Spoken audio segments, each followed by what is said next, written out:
in days. Cars can be cleaned up. You might start seeing ads. You might see them on used car lots. And these flood cars can be a ticking time bomb.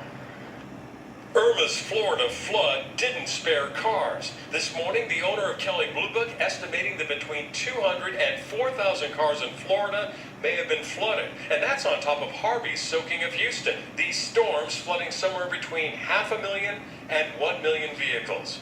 As we said, these cars can show up for sale in a matter of days. In fact, even before the storms, there was a 20% increase in flood cars back on the roads in just the past year, according to Carfax. Cars that could have hidden problems. Water and electronics don't really mix, right?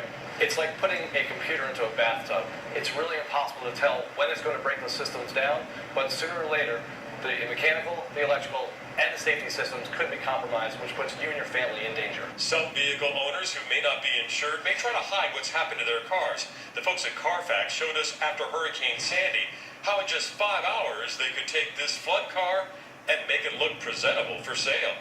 In fact, after that storm, dealerships dealt with flood cars. We found out the carpet was damp.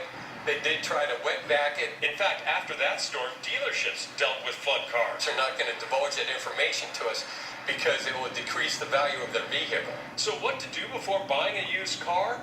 Get a report on the vehicle and make sure you take it to the mechanic who can look for signs of trouble.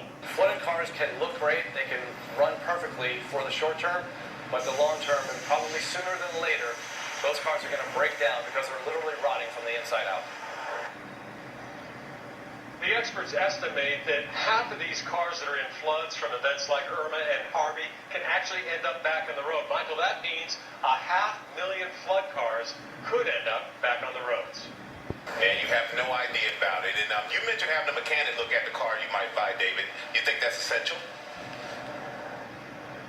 It really is essential, Michael, because if you get a report on the car, the question is, did they actually say that it was a flood car? Whereas a mechanic will look at some of the electronics, and these are filled with electronics. Did water get inside here?